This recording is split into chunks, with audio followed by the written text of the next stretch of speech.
Hello again. Every time I suggest that the system is in place in this country, which often militates against the interests of white British people and in favour of those who are black or whose family origins lie in the Indian subcontinent, I am duly denounced for racism, xenophobia, and various other awful things. It is perhaps fortunate that I'm not a sensitive soul, for if I were, I'd be terribly upset by such accusations.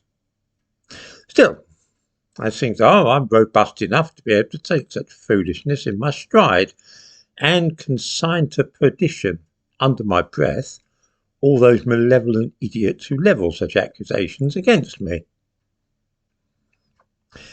I thought that to make it quite clear what I am talking about when I say that white British people are routinely discriminated against in job applications, places at good universities, and a host of other ways, it would perhaps be helpful to point to a specific instance and then draw out the implications of what we are seeing.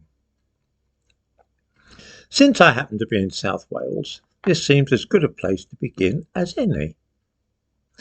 In the description to this video, I give a link to a brilliant opportunity for people in Cardiff who have been unemployed for a long time to be given a paid opportunity to be trained and mentored in getting work in housing, either with the local authority or a housing association or charity.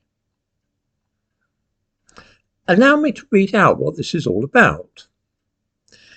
Get into housing if you're over the age of 18 and are long-term unemployed. This project will help you achieve your potential and plan for your long-term success.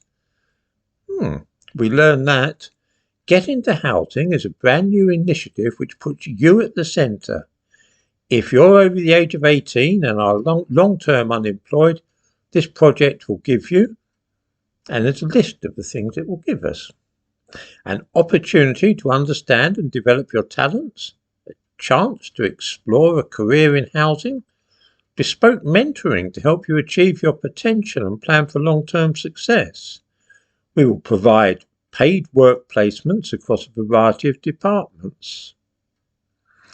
Each placement is for 24 hours a week and lasts for 16 weeks.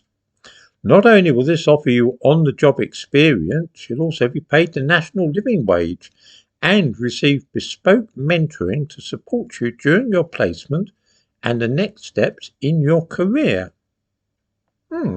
Well, so far so good. It seems to be a very good scheme to help people off the dole and into paid employment. Who could object to that? Who can apply for this? Well, it says at the bottom, to be eligible for a placement, you must be unemployed, be aged 18 years or over, currently live in South Wales, have the right to work in the UK, and identify as having an ethnically diverse background. In short, no white British people need apply. Now, I wonder if anybody is shocked or surprised at this. For those who raise their eyebrows here, I will say that at the bottom of the document we read, "Great, you can easily apply today by emailing your CV and contact details to our project manager, Afshan Iqbal." Afshan Iqbal is a member of an ethnic minority, running a scheme which is only for the benefit of other members of ethnic minorities. I doubt that anybody will dispute that. Is this fair for the overwhelming majority of people in South Wales who are long-term unemployed? Is it just? If you were a Welshman who had been on the dole for a while, would you think there's a bit much? That this is a route into housing will perhaps make some people chuckle. Well, those who know what a lucrative field this is for some, and who know a little about the matter, that is. Those connected with or who have dealings with certain local authorities, for instance the London boroughs of Hackney and also Southwark, will perhaps know why I say this. A little over 30 years ago, I worked in Hackney running mother and toddler groups and toy libraries. This took me round some of the bigger estates there, places like Kingsmead, Nightingale and Pembury. I used to run stuff at the Wally Foster Community Centre in Kingsmead. We had a team of volunteers there who did stuff. Some of the mothers used to complain that every other flat at that time seemed to be going to Africans. This was before there were a lot of Africans in the borough. To cut a long story short, I subsequently did a little poking around and I came across a copy of the council's internal telephone directory. The housing department was run entirely by people whose names consisted of a lot of O's and A's, things like Utundi Olusanyo and such like. These were, of course, Yorubas, Nigerians, and it seemed very odd to me. A friend of mine who worked south of the river told me that it was just the same in Southwark. The housing department there was almost all Nigerians as well. I later found out that some charitable housing associations had the same situation. They seemed to have Yoruba all over the place. In Hackney, this eventually turned into a great scandal, for it came to light that housing officers were allocating properties to relatives and friends, and that these places were then being rented out for a profit. It was an organised swindle. Almost unbelievably, some of these council houses and flats in Hackney were being advertised for rent in newspapers in Lagos.